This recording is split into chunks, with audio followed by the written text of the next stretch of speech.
Okay, this is just a test. Um, I saw a video earlier today um, that happened to be um, an automatic playing video. I think it was an archived live stream from a guy. Um, Also into model trains. Show my hobby will eventually encompass a lot of different hobbies, but to start with, it mostly deals with trains, model trains. And I don't even know what video I started watching earlier at first. All I know is that when that video finished, I happened to be eating at the time and watching stuff on my TV, and it just rolled into the next video. I don't even think the first video was train related. Or if it was a review by a manufacturer. And maybe that's what it was. Maybe I was watching a review of a particular train by Bachman or something like that, or it may have been one over at Train World. And then when it finished, it just went into the next video automatically. Well, his particular live stream was 2.5 hours long, and it was a Canadian gentleman. He was a college student, and I noticed he had quite a few subscribers, a whole heck of a lot more subscribers than I have currently. Now, mostly what I've been doing over the last couple of years is recording videos, and this is a very long and tedious process for me. I record the videos usually on my phone, and then I have to download them from Google, and then I have to turn around and upload them to YouTube. That is very painstaking, and usually I write an article, so then it takes even longer to get the article written on the website um, about whatever it is. So because what I feel was an archived version of his particular live stream, um, what my guess is that YouTube is archiving or capturing every live stream, and then the user can either promote it or it's just available for search or whatever. I don't know what will cause an archived live stream to pop up, or who can see it. I did a quick search to find out how a visitor to a channel would see an archived live stream, but unfortunately, neither Google nor the YouTube um, studio help section provided a clear answer to that. It just told me how to go into the settings and delete an archived live stream if I wanted to. So I'm hoping that live streams appear in the channel automatically, just like the videos that I've uploaded appear. So tonight, I have the webcam here. I did read a little bit about using encoders. I have another webcam. I'll just show that to you. It's a security camera, actually. I have one of these. It was just one that I was demonstrating or viewing. I used it once for the Metro Line Model Railroaders Club to consider giving people the ability to watch a Southern Christmas show.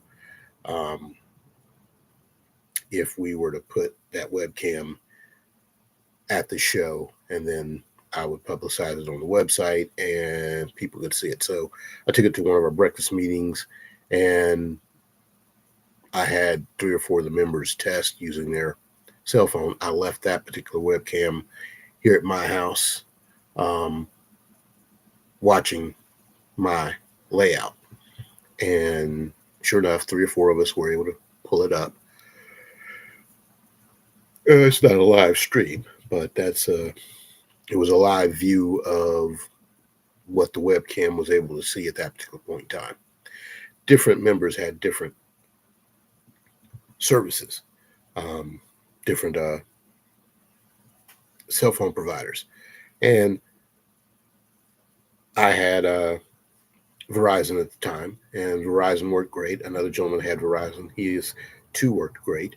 Um, on mine, I was using the tilt, pivot, and zoom functions to control the camera remotely, and the distance is about 30 miles or so between where the camera was and where we were having breakfast. And the response time was a little slow, but it moved it. And the other Verizon um, customer could see my updates almost immediately. Sitting right next to me was an AT&T customer, and the AT&T customer couldn't see the updates as quickly. Also, his particular phone seemed to buffer um, quite a bit while trying to um, see what was in the video. So, turns out that the Southern Christmas Show doesn't allow us to surveil our own um, booths during the show, so we were not able to use it. Um, and of course, it's a club effort. Uh, I say we're not able to use it because number one, we didn't ask, um, and they didn't feel like asking. They didn't want to rock the boat, so um, no one asked for permission for us to put the webcam in there, and as a result, we did not use it. And I haven't really used the thing since. Um, so I was inspired by the Canadian gentleman today, and I spoke to a friend of mine, and he said, "Well, Henry, just do it. Just turn the camera on, go live, and see what happens." So it's been a very busy, busy day, which most of my days are. Um, and here it is, 1:37 a.m., and I'm just getting started. Now I am going to work on my in-scale layout tonight. It's the HJR Lonsway Pike layout. Um, Things are in a disarray here. Um,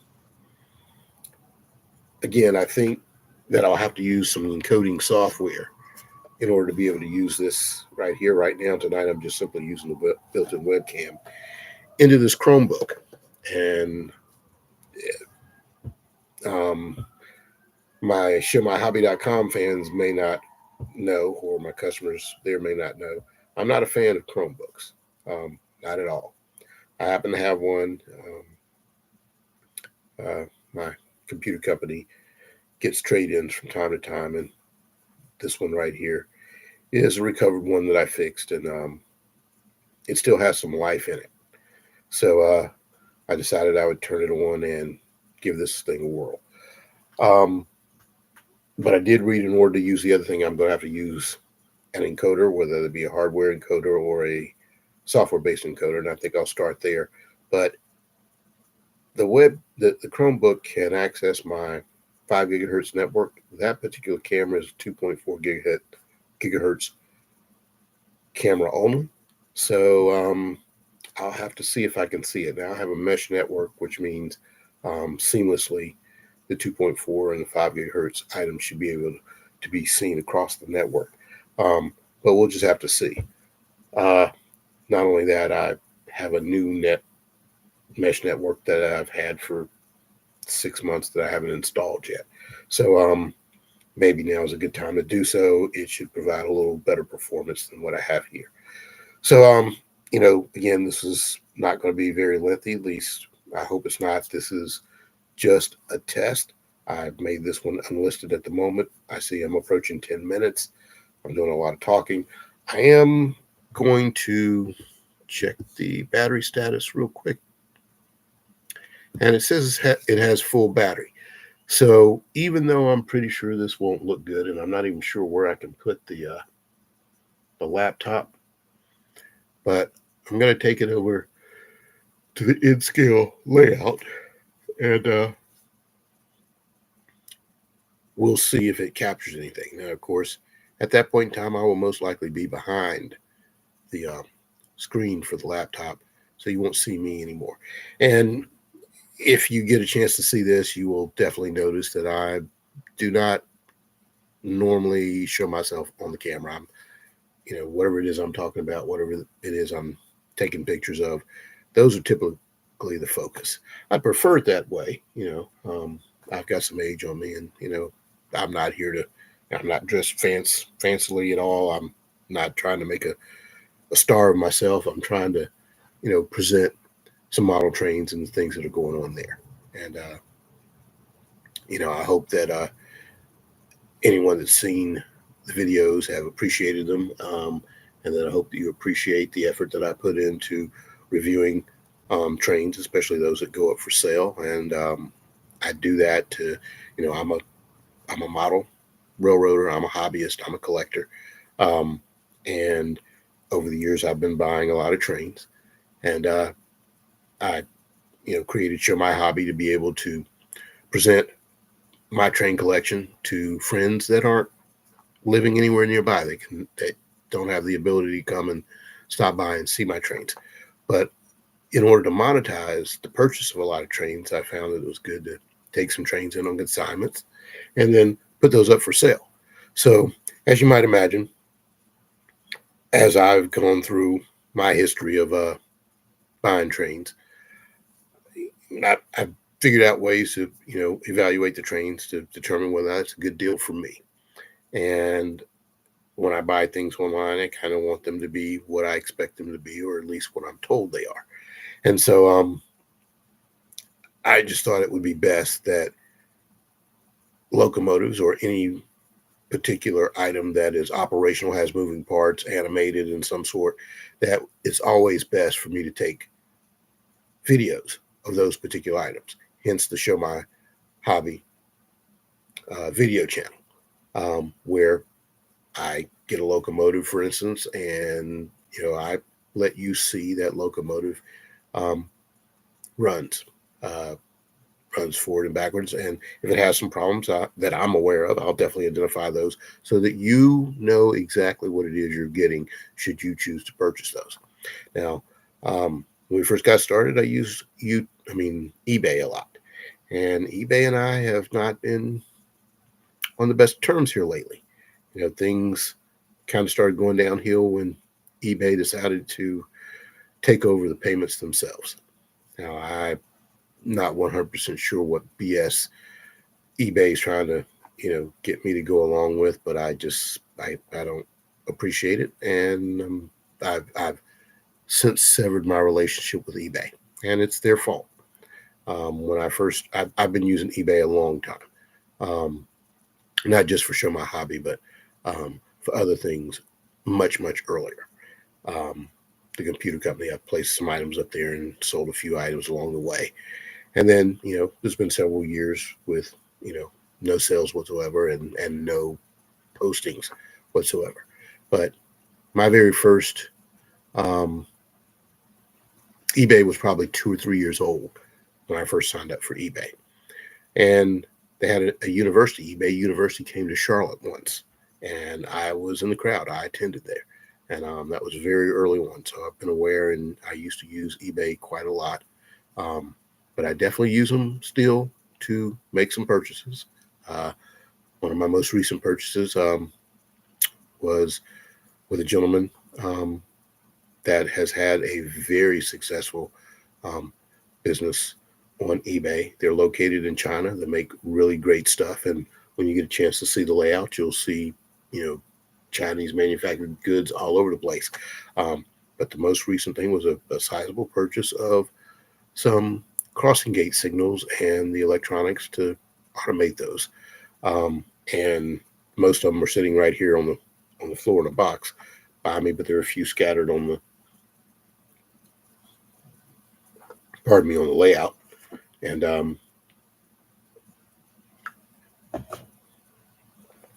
they're not installed yet. They're just sitting there. I'm determining exactly where I'm going to put them. And there's a lot of work to be done before I can install them. But at any rate, back to the eBay situation. I think it was August of last year. I had to part ways with eBay. And like I said, it's really their fault. I'm accustomed to, in order to sell something online or to ship something to somebody, I place it online. It's there. And I don't have a lot of time to sit and entertain back and forth comments and, go and try to watch these things on a day-to-day basis. There's a lot that I'm trying to get done in my life, and that keeps me very, very busy. My days are roughly anywhere from 18 to 20 hours every single day. So the only thing that motivates me, or the only thing that moves me in order to actually do something, means that somebody bought something. When I get a payment notification tells me that, guess what? Somebody purchased something. And if that were me, meaning if I were buying the item, then I would want whoever the seller is to very quickly do what they can to package up the item if it's not already packaged and get it out the door. So that's what I look for. I look for a payment notification that says, guess what? Someone just paid me, and that motivates me. I do whatever I can to ship the item the same day or the next day. Now, I've fallen a little short occasionally, and I may not get the notification for a day or two, especially if I'm traveling or away from the area. But as soon as I see that payment notification, then I want to make sure I get the product out to you guys as soon as possible. Well, last August, a gentleman purchased an item, and I received a notice from eBay that I needed to ship the item before getting paid. Not only that, eBay was going to hold my money for 30 days before they were going to pay me. Now, I pretty much have what should be an excellent eBay reputation, both for selling and for buying, but most definitely for selling. I'm aware of 2 incidents. Again, neither are my issues. They're issues with the buyers. The very first one is I had a gentleman whose screen name or eBay name indicates that he is a model train collector. Buy trains or something like that is part of his name. And he had a rating of 150 plus. And the guy bought a 35-year-old Rivarossi steam locomotive. Brand new. It had been in storage for 30-something years. So sometimes things that are extremely brand new, at that point in my time, I wasn't actually test running each one of those, simply because it was brand new and sealed in the package. Me opening it up and running it wasn't a top priority at that particular point in time.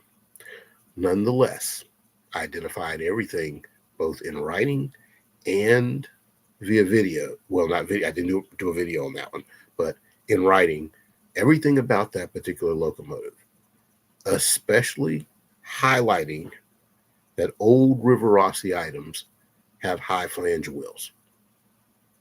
Okay. Now, if you are running Atlas Premium Track or any other low rail track, and you try to run a Rivarossi or some other high flange train, car, locomotive, doesn't matter, on those rails, guess what will happen? The wheel flanges will hit nearly every tie underneath that rail. The flange is so long, it's going to hit the ties or the rivets that, act like, pretend nails for the track. It's going to hit those track ties every single time. So this gentleman received the item and then wrote back and told me it was not as described. I have a no refunds policy and a no returns policy. Why? 95% or more of the items that I sell are on consignment. They belong to somebody else. Okay? They're in my possession. They've consigned them with me. So I'm trying not to break anything. I'm trying to make sure things are provided to you in the best possible manner, and have an obligation to those consigners to try to get them the best price possible that's a fair price for their items. So, if you can imagine, the person that consigned that particular item was a hobby store retailer. He went out of business. He stored the items for 30 years. He and I got together, and a good bit of his inventory he still had. He consigned it with me, and I started selling his items. That was one of his items. Item had not been opened. I mentioned it had a high flange set of wheels, and yet this so-called experienced model railroad buyer bought it and then complained that it didn't run on his tracks because it had high flange wheels. And eBay forced me to take it back. Now, the moment he opened that brand new item, he devalued it. Okay? That's not something you can bring back. That's another reason I provide far more information than just about anybody else about the items that I'm selling. That is so that you know everything about the item. You know as much about it as I do. Okay? I do that because I want you to be confident that my evaluation of an item is meticulous to the point that I'm looking at it in such a manner, would I buy this? Okay. I'm going to give you as much information as it would take for me to purchase that item and then some. Okay. So when you read my descriptions, if they look like they go on for pages and pages, there's a reason for it. That's for me to give you as much information as possible. You listen to the videos. If I talk forever, there's a reason for it. I'm trying to give you as much information as possible about the items. Okay. That way, there's no question about what there is. I would much rather you have more information than you need in order to make a decision. And once you made that decision, that's the way I'm going to deliver it. It's going to be what I told you it was, period. So make an informed decision. When you decide to buy it, you buy it, I'm going to send it to you. And you're going to get exactly what I told you were going to get. If for any reason, and there have been a few, that I've had to rush throwing some items up for sale, usually because a sales event is coming up real quick and I haven't had an opportunity to evaluate the item, I will tell you in the description that I have not looked at it. I don't know what its state is. Other than that, I will tell you that I thoroughly checked it out. If it wasn't working when I looked at it, many times I will try to fix something. Okay, if I intend to sell it and I think it should be sold in an appreciable state, in a state in which you can get it and it operates. Otherwise, if I'm selling it in a junk box, and so far there are few junk items that I've sold, meaning there's very few items that I know they're broken right off the bat, and I'm going to tell you they're broken, and instead of throwing the item away, I put it up for sale. Okay. So most of the time I'm dealing with consigners, and when I'm lucky, the consigner is still living and the consigner knows what it is that they're consigning. There are some times where I've got some consigners from the receiver of an estate or that person's widow or widower. And in that particular case, they have no clue what they have. And I have to go through those particular items. But there's some real huge gems in there. I've got a collection now. It's about somewhere between 7 and 9 boxes. And that consigner has been carrying around these items for somewhere around 20 plus years. Her husband passed away more than 20 years ago. She told me she's moved 3 different times. And she finally got to the point where it's time to get rid of them. Well, I've had them for a year, and I have not had an opportunity to go through every last one of them. A lot of them are European trains, and some of them look to me to be almost brand new. They include cantilevers and overhead um, marks, train tracks, or somebody that, I mean, it looks like a really nice set. And I've seen lots of the wagons and lots of the locomotives. And at one particular time, I just happened to. Sometimes I think I'm going to have some spare time, or I may have some spare time at a train show. And I'm not an idle person. I don't like to stand still. I don't like to not be doing something. So if I've got things out on the table and there are not people coming up asking me questions about them, I'm going to be working on something up. And so I usually will take one of these boxes that I haven't evaluated yet. And then if I get an opportunity, I'll sit there and start going through it. And so at one particular train show, I had some of that particular consigner's items, 2 boxes of them, in fact. And one box was a box of buildings and things of that nature. It was a box of boxed buildings, meaning that the buildings, although they're way more than 20 years old, they're brand new in the box. Some of them are, most of them are kits, directly from Europe. Okay. And at first, a young lady from Switzerland, I believe, stopped by. And her and her husband were looking for one particular um, scale where she thought she would build one of the homes. Now, she was looking for N scale. These items happened to be HO scale. But when she went, and I said, well, look, I haven't even gone through them myself, but you're more than welcome to go through the box. If you see something you like, that's great. Well, she looked, and so when she saw the photos of some of those buildings that were there, she's like, this is just like back home. She's like, these look exactly like where I'm from. And so she picked up one or two of those, and she says, well, I'll build these, even though I'm still looking for something for my husband's layout. I will build these right here just because you know, they bring back memories from her home, from where she lives. So a preacher came by a little bit after her, and he said, well, I kind of overheard what was going on. And he goes, I'd like to look through your box. So I let him look through the box. He bought a lot of those items that were in there. He went through there, and then he even bought a couple of the trains. He wanted to negotiate because I hadn't even priced the items. I hadn't even gone through the box myself. So he went through it, and he found some things that he liked, and it was great. And so I was able to help the consigner out and get her a commission on those items. And there's still quite a bit of other things that she has. Now, I have since gone through the buildings box and pulled out a lot of buildings, a lot of original HO scale Bachmann plastic fill items.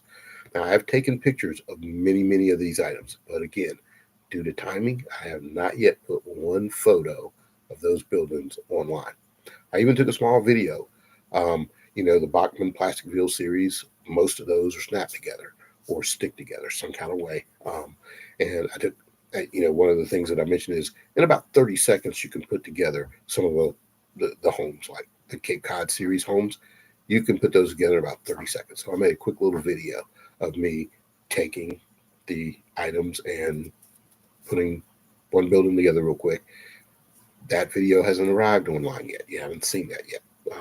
I hope to get to it. There's a train show coming up 1st of April. Not the first day of April, but early week in April.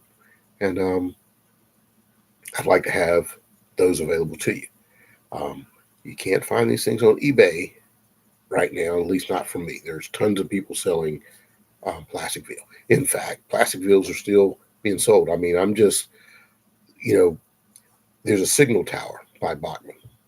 I think I have at least 5 of those signal towers. The ones that I have are 30 plus years old. The original boxes are no longer available. I have bagged these items up. I've matched them together. Most of them have most of the parts. There are a few things that don't have the parts. They're beautiful. They're great. They're functional. I have no clue what this gentleman would have picked those up for 35 plus years ago. But my guess, maybe $2 or $3. If you go visit Bachman right now and look at the HO scale Bachman plastic field signal tower, that item is somewhere around $49 to $59. One signal tower. I have 5 or 6. I think I put somewhere between $10 and $20. I put them in a plastic bag, and I think that's what I have as the sale price for them. That's a good steal. Now, I did see within the last couple days that Train World has some of the brand new ones available, and they have them on sale. If I remember correctly, $19.99 is what they're selling theirs for. Okay, so I'll have to double check my pricing, but if mine sold for $10, it would be great. All you got to do is snap the thing together, and it's the exact same stuff. It's still in great shape. And what I did one night is, I didn't have time during the show to play with everything. And the one box that all this came out of, again, remember, it's a box that's been moved around for 20 something years. And the stuff was just thrown in there. It was, just in all parts. And there's dust and dirt and all kind of crap that was in that box. And I took them back to my hotel that night, went out and bought some Lemon Fresh Joy antibacterial and some bleach. And I used the sink in the hotel, and I washed every last one of those buildings that I was capable of finding all the parts for, or as many parts as possible to at least make the building come together. I washed them all. I probably spent 4 hours that night washing buildings. Okay, I washed those buildings, and I let them dry. I had them all over the place. I took a couple of towels, put those down. They were in the living room area of the hotel. They were in the bathroom. They were in the bathtub, just drying out. Now, amongst those items were a few other manufacturers too. Lifelike, probably some AHMs, and one that I had not actually encountered before, but there is one building that's made out of cardboard, and it was lighted. I washed it too. Okay, so what happens when you get cardboard wet? It malfunctions, and this thing had all kinds of scenery details. It's got foliage and stuff on the outside of it. A beautiful paint job on it. Well, I washed it. I washed the light bulb that was inside of it, everything. So obviously that doesn't work anymore.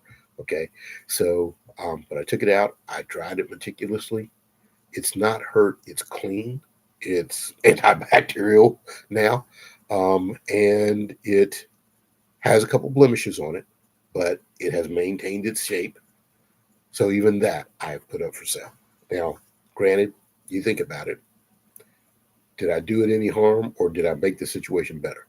Trust me, I made the situation better. Had you seen the thing beforehand, you probably wouldn't want to touch it at all. I mean, you would look at it and run in the other direction.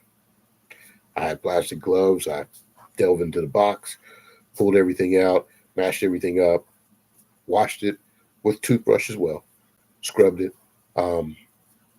and then the next day, another day of the show, I went back and I bought plastic bags and I started assembling them at the show. As I assembled one, I put it out on the table. Now, it was close to maybe 1 hour before end of show before I got all of the ones that I was able to assemble placed on the table, and I threw a price tag on them, a little sticker, and nobody bought any of them. But at an hour before the end of a 2-day show, things get a little scarce. There's not very many people even left in the building to buy anything. So that's totally understandable. If you were to see some of those buildings now, I'm telling you, they are beautiful. The Lemon Fresh Joy actually seemed to put a really nice shine on everything as well. So some of those things are just gleaming. I mean, they look great. So if you and yeah, I've seen modelers go crazy with those things. You know, you take this little cheap little house, and then they've added scenery to it. They've custom painted some of them. They put interiors in them.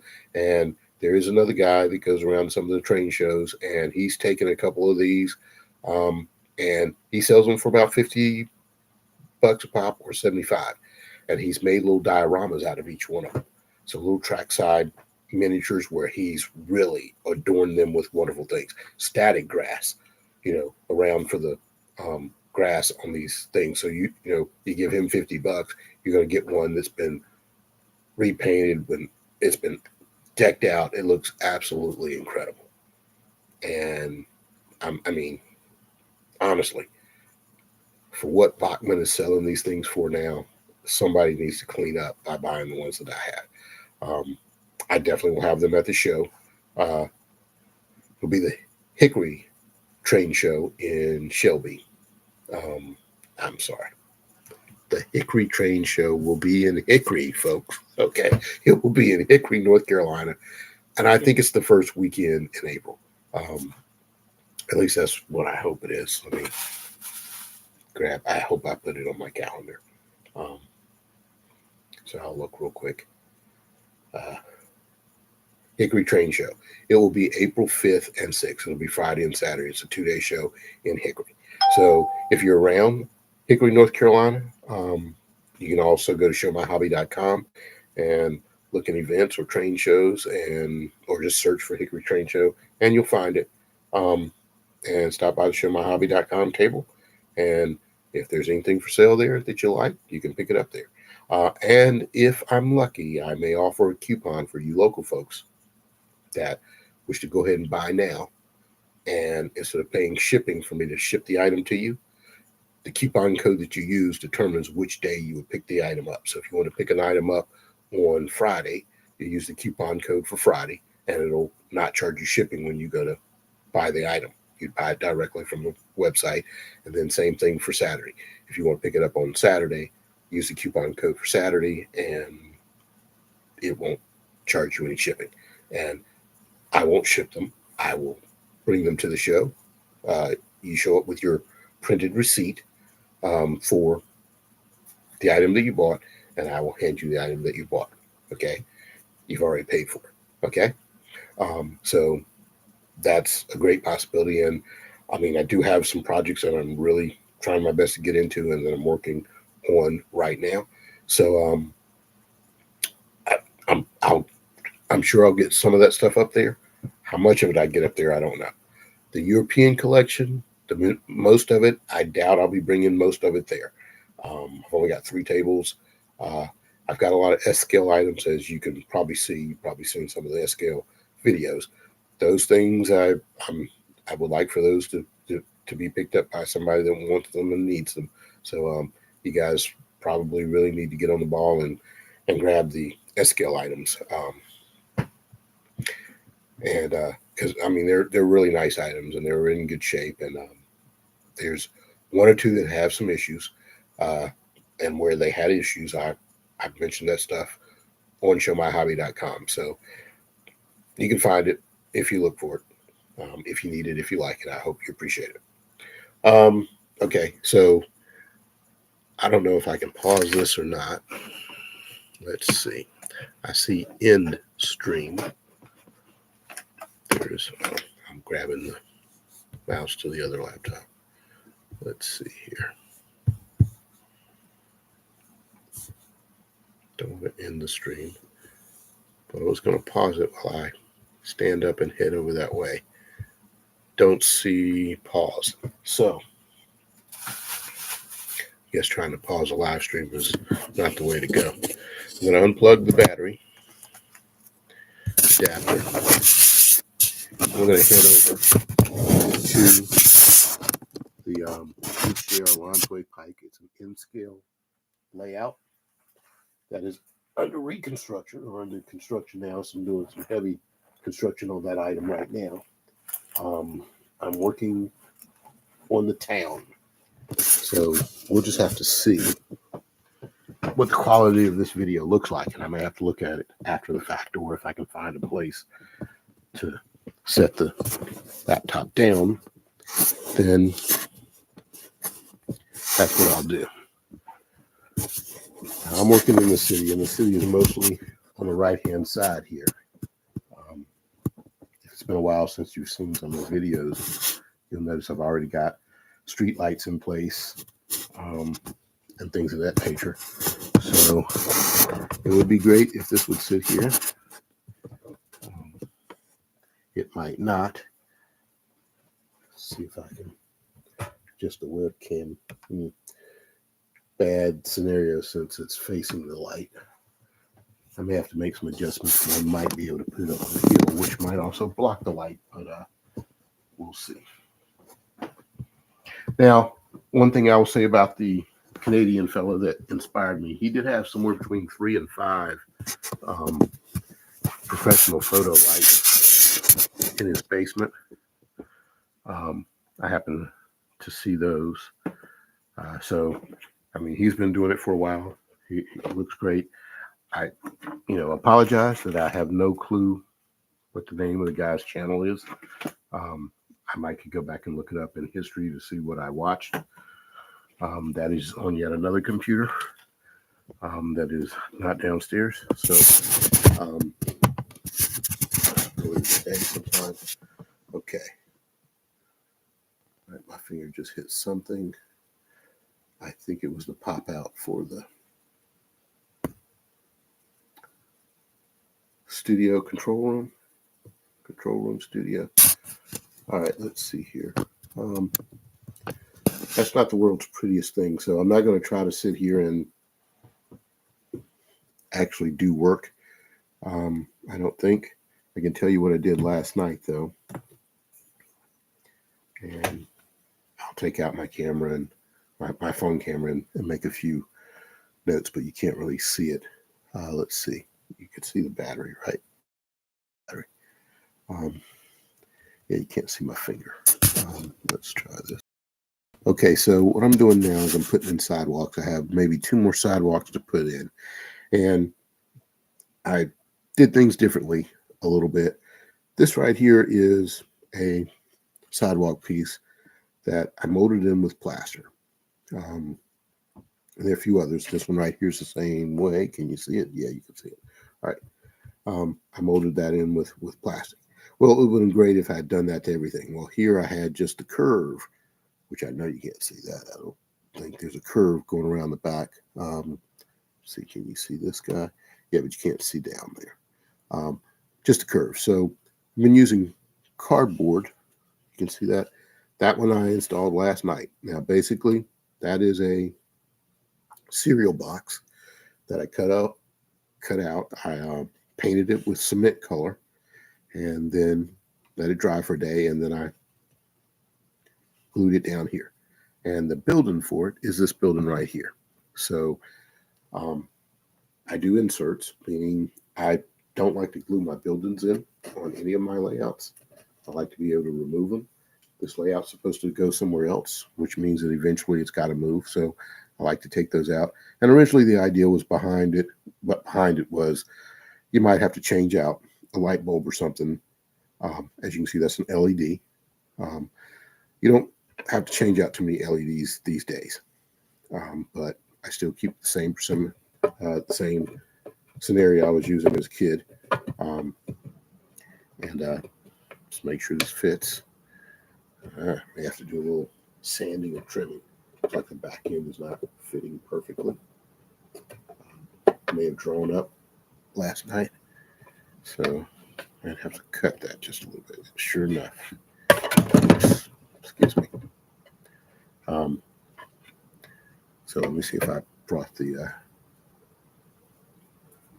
X-Acto knife over here. I'm going to tilt this for a second because it might be underneath here. It is not.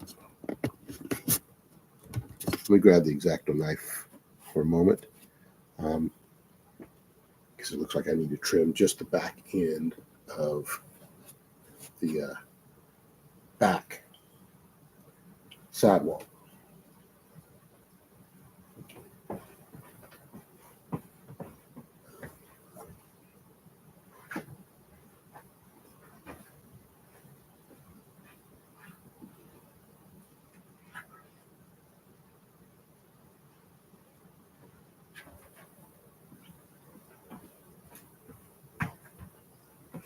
One of the things that I did last night to put these in place was I actually had the building in place when I glued those down. And then I lifted it up. But I also added paint, another coat of paint to the sidewalks here. These sidewalks are like gray, like that. And my cement color is a little lighter. It looks more like a very light tan. It's Woodland Scenics cement color. So trying to paint that over top of these gray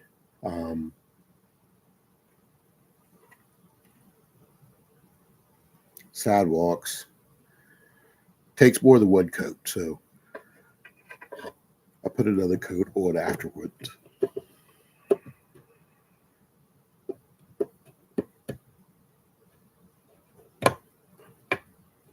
Okay, it's fitting good in the front, not so good in the back. And it could be that item simply moved. Now the concern is, which one do I cut? Do I cut the plastic on the building, or do I try to cut the cardboard? Right option might be cut the cardboard, but the cardboard might not be easy to cut, whereas trimming the plastic would definitely probably be easier. There's foam underneath this, and there's also a coat of, yeah, it's messing up my paint job, having to dig into the foam. But we'll leave a big gap. Just try to take off a little bit. My guess is you can't see that, but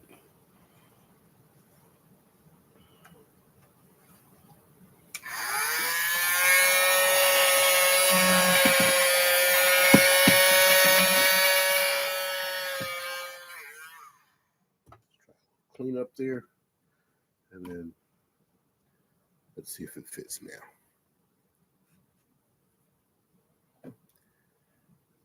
Might have a little gouge on it.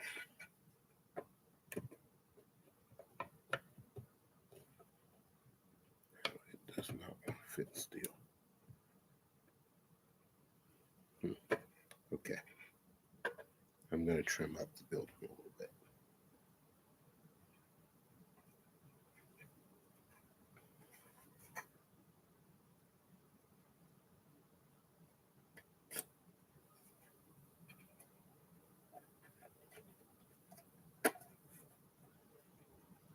So my guess is what happened is after I lifted it up, it slid just a little bit.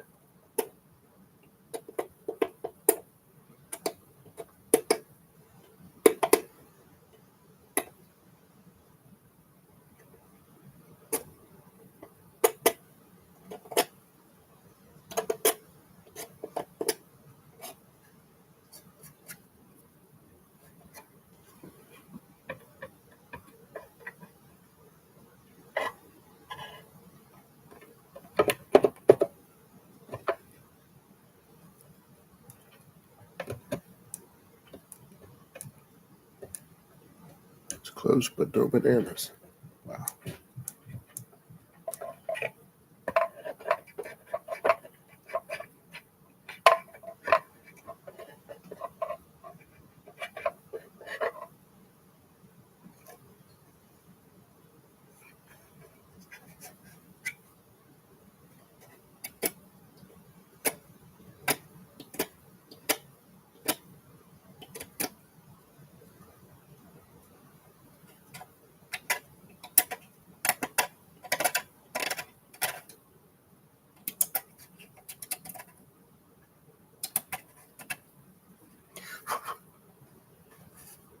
Now, unfortunately, this might be a lot of what the channel videos, the live stream videos will be about.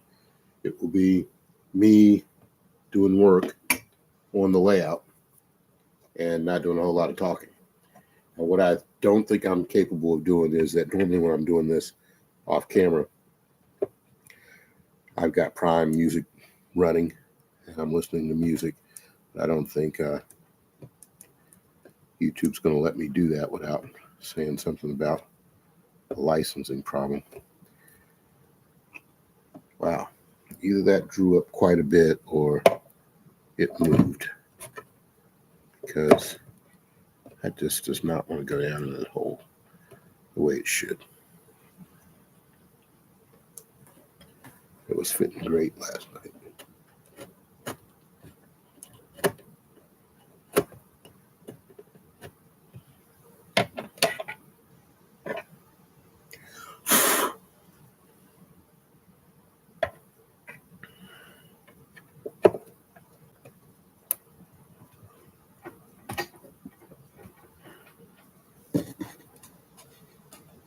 Okay, that did it.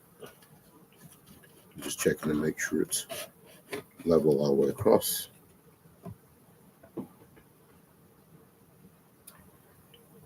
Oh, I applied pressure, it looks level, but still, no, not down. It's not going down far enough. Because if it were, it would be completely level. Let me try to shave some more off of it.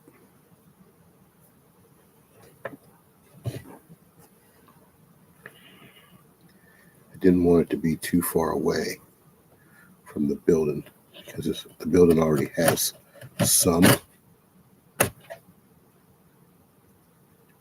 sidewalk on it. And I just wanted this to look seamless. But that's not what is occurring.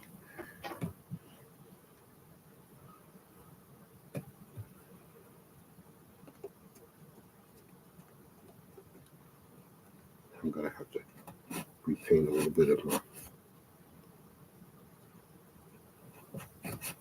street.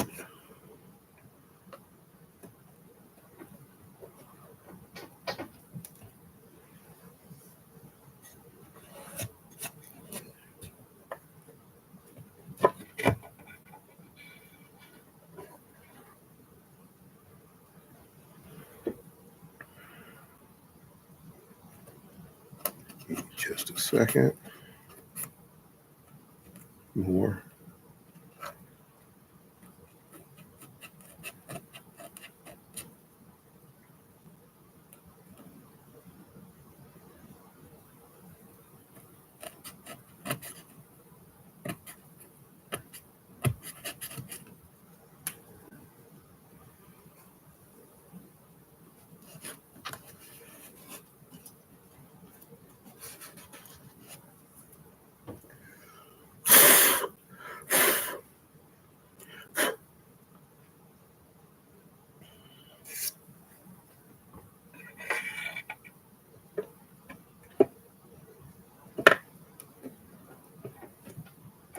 Okay.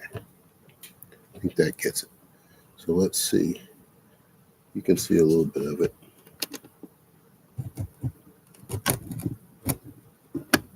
That's the world's best picture. All right. But that's installed. And I would light it up. Oh, I can light that one up.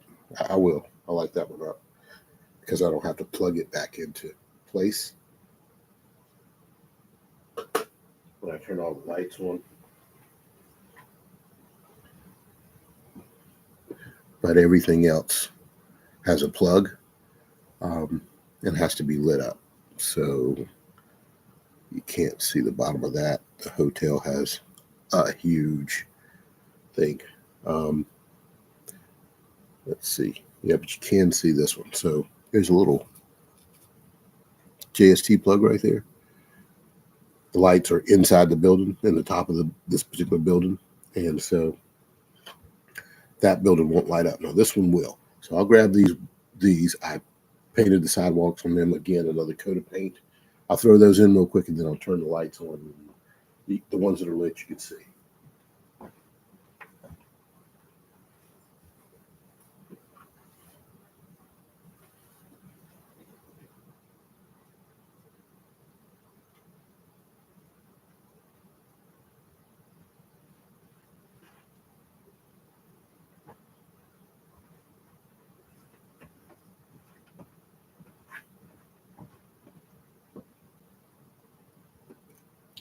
I still might need to play with these a little more. They need maybe some India ink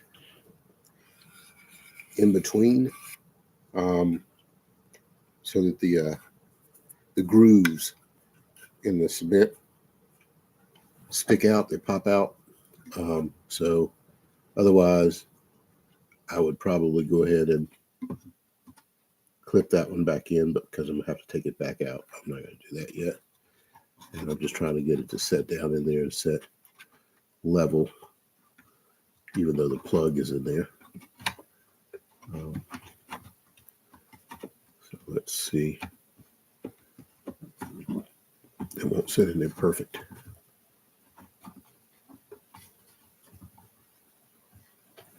Because of the plug. Throw the face of the building back up. And I'll stick in the police department. I can just get out of the way for a moment. And yeah, I think I can take off my masking tape here.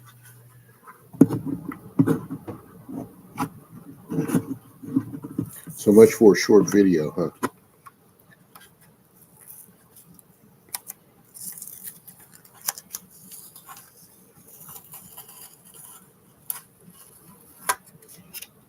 Okay. You can see that. It's the police department. Let's get it positioned in there.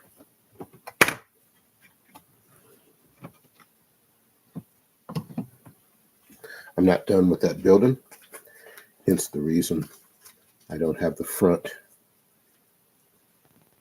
set on it yet. I have interior to put in it. That's Reed's Bookstore. Found out there's a real Reed's Bookstore. So I'm making actual bookshelves and stuff like that from actual photos from the real one. Let me go get the other two buildings.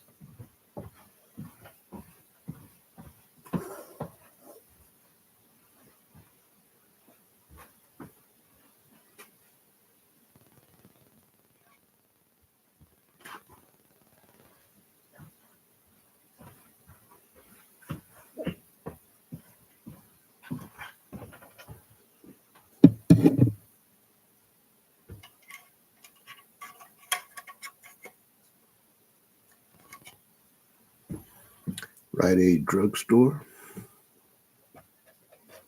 and apartments on top. We'll spread that out just a little bit.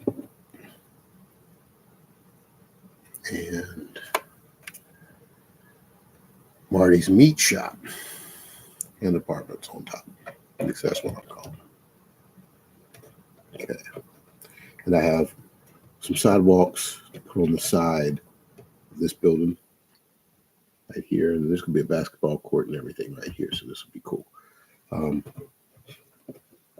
Let's make sure that's fitting down in there like it should. Okay.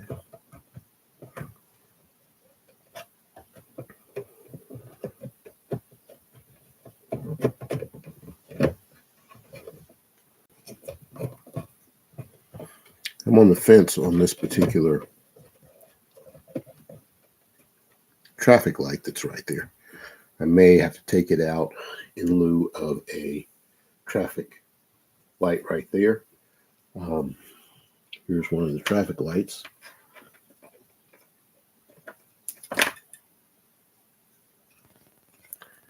And got to try to get that in there somewhere. I don't know if you can see where it's going to go, but if I put this one here, I don't need the one that's in the front.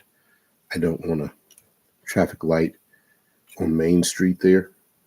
And then I talked about the crossing gates. So here's one of the crossing gates. Have servos, and it has speakers and bells and whistles and all kinds of stuff. So here we have that. And that's pretty much the way the city looks. Excuse me. It's got to be 3 o'clock or something like that. So time to go to bed, which means I'm not going to get much done. I shouldn't actually do any work. Let me turn the lights on for you.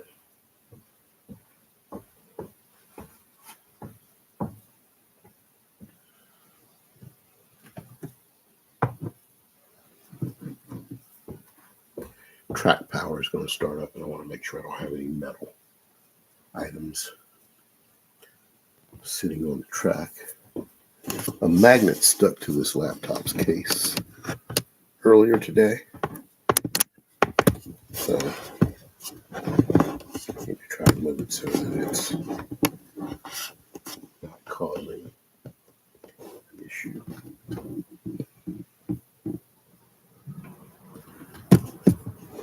That right there hasn't rested directly on the tracks.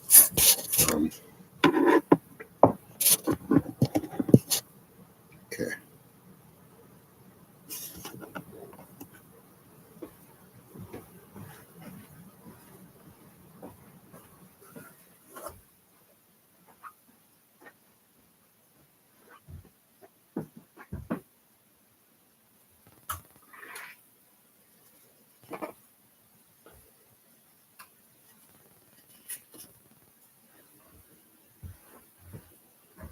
Okay, I don't know if you can see it, but the theater is the building that I was working on in the back, and it should have lit up. I'm gonna turn those lights off back there, and we'll just see what things look like. I'm looking from here to yes, so you can see light emanating from the theater in the back there. So it came on, and that's good.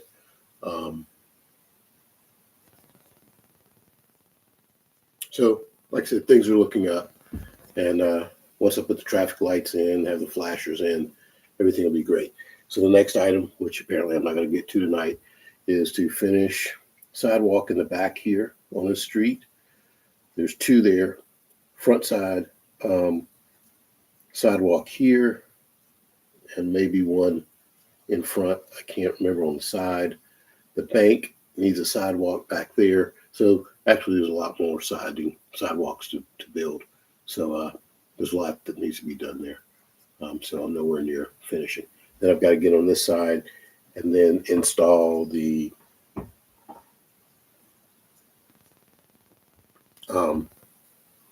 traffic signals and then make those work. So it is what it is. I'm not going to turn that light back on. You know I'm tired. I know I'm tired, so I'm going to go to sleep. So that will do it. That'll be the end of this video.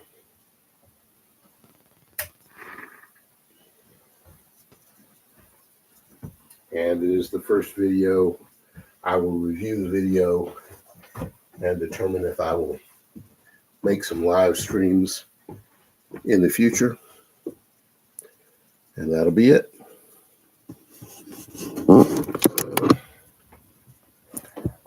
End the stream here. To be touchscreen. Yep. Your stream will stop immediately and you will no longer be live. End.